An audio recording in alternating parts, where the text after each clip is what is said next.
Today's video is going to be about one of these USB car chargers.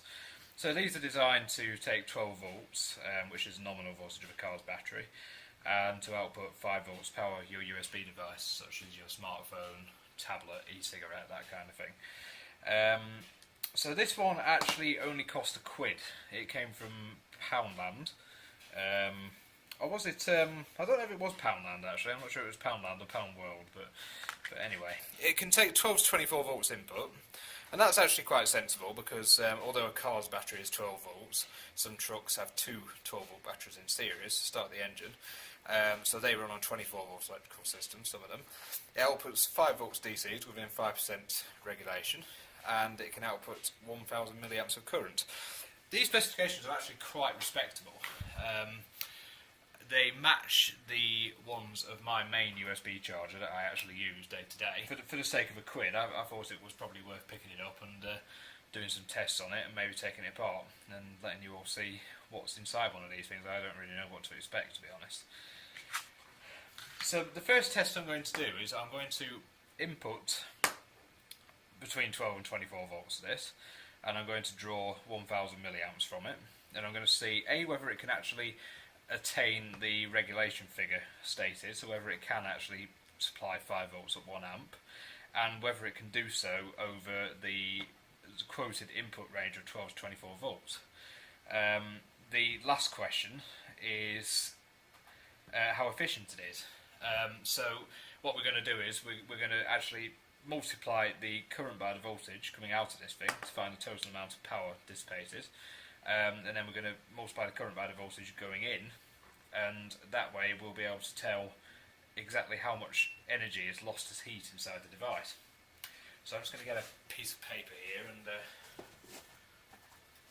intend to show you the little circuit that I'm going to use for this first test. We're going to have our 12 to 24 volt supply here, and that's going to go to our USB charger, and we should get 5 volts out here, theoretically, assuming that the thing's any good. So we're going to have a voltmeter here,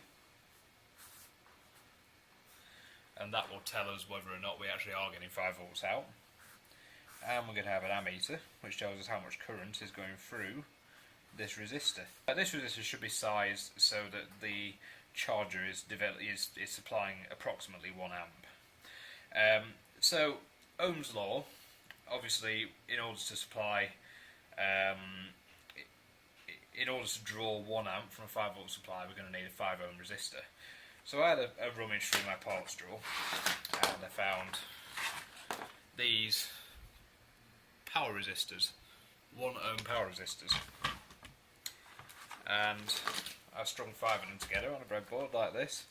I've got my meter set on the 200 ohms range here, I hope you can see this, and as you can see we've got about 5.3 ohms here. So that should put on a fairly good load onto our USB charger. So using Ohm's law, we can actually calculate that if we have got 5 volts out here, so we're going to do I equals V over R, so if we've got 5 volts, then we should have 5 over 5.3, 0.94 amps flowing through our resistor here. So what I've actually done here is, as you can, I just wanted to point this out. Obviously these power resistors are probably not rated for 5 watts each. But it doesn't matter because we've actually got a string of resistors like this. So we've got 1, 2, 3, 4, 5. Okay. So if we've got 5 volts across this, then each of these resistors only has 1 volt across it. So 1 volt at 1 amp is 1 watt. Now these are probably rated for a couple of watts, so that's more than enough. Let's set up our test jig and let's let's put a load on this thing and see whether it's actually any good. So to start with setting this circuit up, I'm going to use this little USB to breadboard breakout adapter, which I don't seem to be able to get the camera to focus on, but never mind. Anyway, this has a USB, I think it's a mini USB, no, micro USB socket on it, and it's got 4 pins, so you've got, it just breaks out the 4 pins on the USB cable, basically. So you've got plus, D minus, D plus, and ground on here. I'm going to start by just popping this in my breadboard here. You over there. Okay, so I'm just going to pop this in like this. And the first thing that we're going to do, I'll just check that we're, there we are, okay. So we're going to break out our ground and power connections from the breadboard, from this breakout board, sorry, to these 2 terminals here. And these are just little banana jacks, basically. Okay. So we're going to connect these to, we get our meter here, and we're going to use this to monitor the voltage. See if we can see that. Okay, so we're going to connect ground to there and power to there, and this is just going to tell us the voltage being supplied by the USB cable. We're then going to take another jumper wire here, and we're going to run that from the ground to one end of the resistor string here, which is where our ammeter is going to plug in. Oops, see if I can actually plug that thing in. There we go. And we're going to run that to the other end of our resistor string. So that means that if we just grab another pair of hookup wires here, and we'll get my other meter on the 10 amp socket and the common, so we'll set this on 10 amps. Hopefully I'm just going to move all that back a little bit so that you can actually see both meters, hopefully. There we go. Okay, so if I connect that into there, and when I plug in the other end into here, we'll be connecting this USB cable to the resistor string. But first I want to measure the open circuit voltage.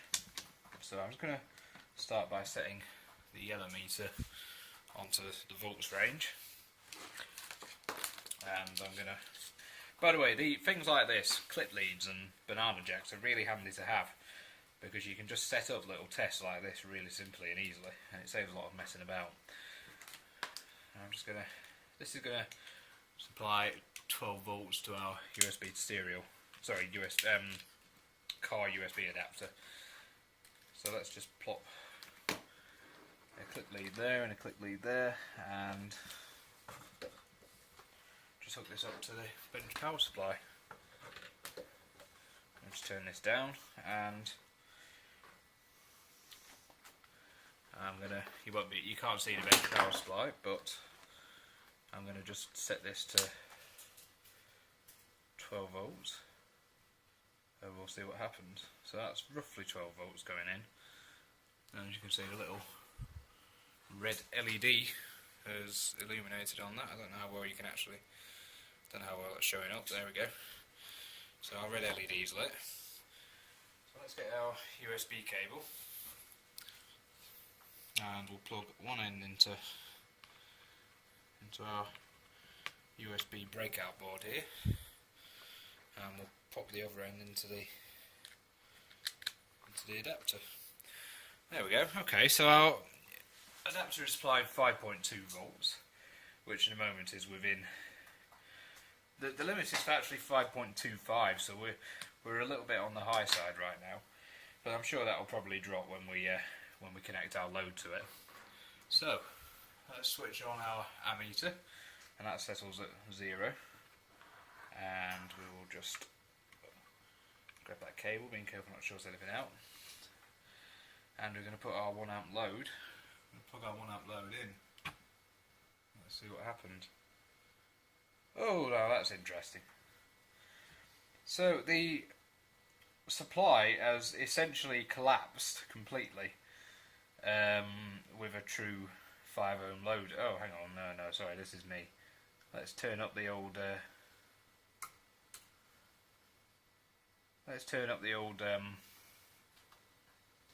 Power supply there. Well, I actually had the current limiting on the power supply set, so that's why that happened. Okay, so we're now getting 4.3 volts out and 0.7 amps going through the resistor. So let's just write down our test results there. So we got 4. Well, actually, we seem to be dropping. I don't know whether this thing's heating up or some such, and it'll probably start smoking in a minute. That'll be interesting. I'll say 4. Can't keep up. 4.13 and 0.66 amps. That is quite curious, I must admit. Okay, so we know that it can't sustain anywhere near a 1 amp load at whilst keeping within its specified regulation figures anyway. So we know that much. It really doesn't seem to like that. So what I'm going to do, I'm going to go and get some more resistors, and we're going to try and put a half amp load on it instead. So when I've disconnected the load there, the voltage has gone back up to about 5.19, which is about where it was before. So I don't think we've done any long-term damage to the circuitry, at least not yet. So I'm going to basically put another 5 1 ohm resistors in series, which should give us around half an amp by my calculations. There we go. So let's pop that in there. Okay, so we've got 0.43 amps at 4.8 volts. Which again is just about within spec, but not great at all. So we know that this can't regulate. We know that this can't handle 1 amps of current at all. The output just collapses under that kind of load. So now we've got a load that it actually seems to be able to handle. I think we should do an efficiency test on this now. So we're going to multiply 0.43 by 4.8 to give us 2.064 watts output. And we're now going to reconfigure our test jig here. So we're going to take the ammeter out of the circuit here. Just for comparison, we have 13.38 volts actually going into our power supply, actually coming out of our power supply. So now this will actually be a fairly common figure, really. So when a car battery is charging and the engine's running and the alternator's charging the battery, it's quite common to see voltages around 13.8 volts. Okay, so let's just pop this other cable on. Okay, so here we go. I don't know how well you can see that there. Okay, so to produce our 2.064 watt output, we've got going in 13.37 volts at 0.24 of an amp.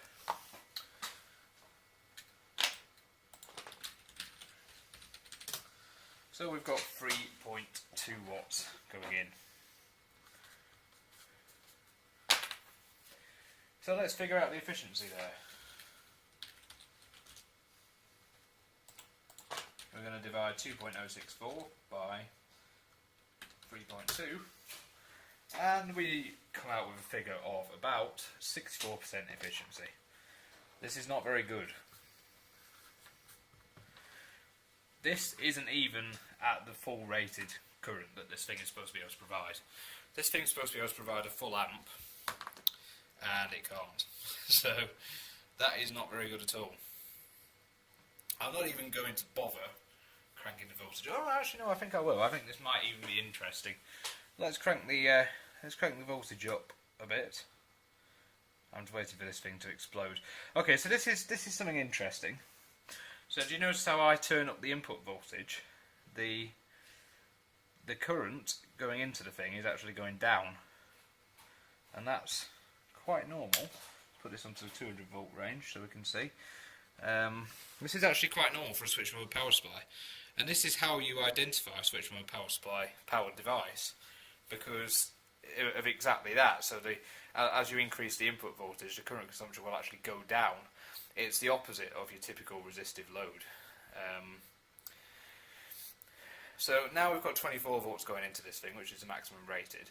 I just want to see what the output's like now. So I'm just going to reconfigure everything and take some more measurements. I've just hooked up the meters in their original configuration again. So obviously going into this we've got 23.6 volts and 140 milliamps, giving us around 3.3 watts. And coming out, just best take these measurements again. We've got 4.83 volts and 450 milliamps, which gives us 2.1735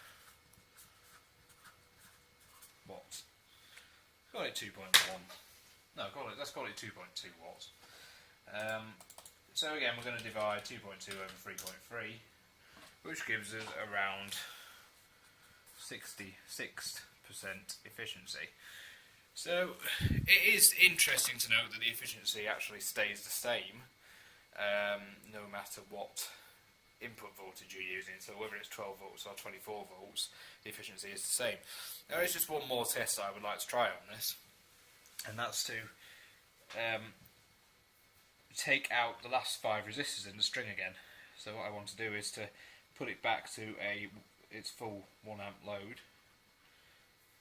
Now this is interesting. It does seem to be able to provide a bit more current at a 24 volts input. So it can provide, the output still collapses to about 4 volts, and it's still dropping.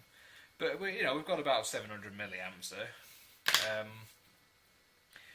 But anyway, this thing does appear to be not very good at all, to be honest. It'd probably be just fine for slow charging a smartphone or something like that, but you certainly wouldn't be able to use it for fast charging. So the only thing left to do really is to crack it open and to see what's inside. Let's have a quick look inside this thing. So we've basically just got a pretty typical snap together kind of construction.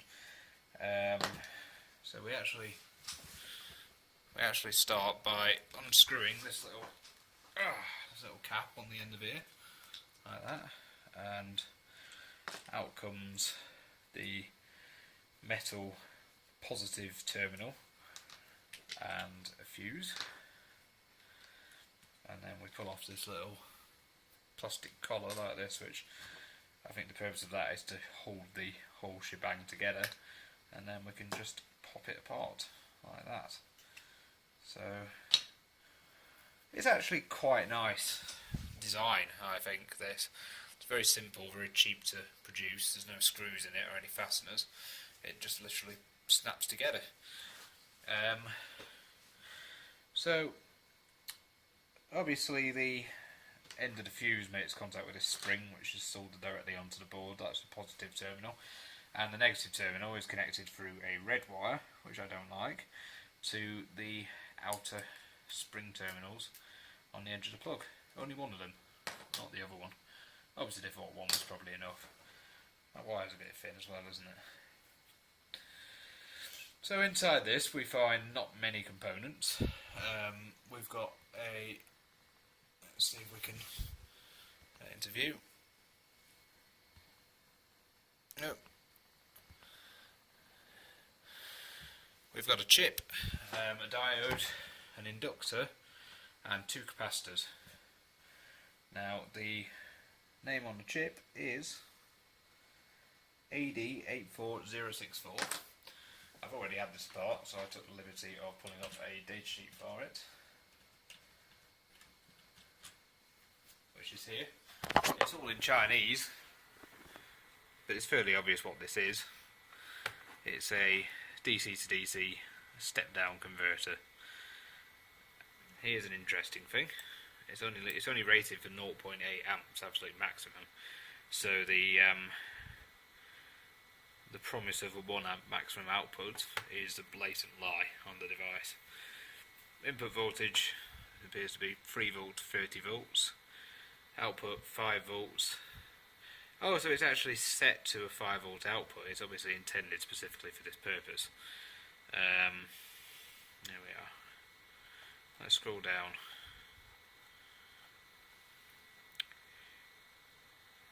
That's an internal block diagram of the chip. I'm not really too interested about what's going on in there. It drives basically the circuit on the PCB appears to be an exact copy of the reference circuit and datasheet. Well, I say exact, but I think our component values are lacking slightly. Our capacitor values. We've got a 47 microfarad cap, not 470, 47, and a 100 microfarad cap. So yeah, the output cap, 100 microfarad, looks about right. No, I'm assuming actually that the output cap is probably our 47 microfarad and the input cap is our 100 microfarad. So obviously they've skimmed on that. It's a quid. What can you possibly want for a quid? I don't think it's too bad.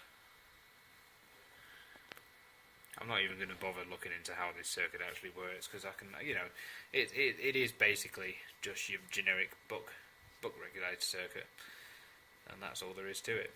No, it is interesting actually. I don't know if you can see. If you can see this. The 2 pins of the chip. Sorry, the 2 USB pins here. The 2 data pins can actually connect to one of the pins on the chip. I don't know if it does some signalling to signify that it can do high current charging. I'm not actually sure. I don't even know if this is,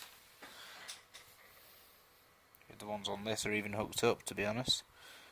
No, they do appear to be. Yeah, that's interesting, but it is a pretty much exact clone of the datasheet circuit, and it's a USB charger that costs a quid.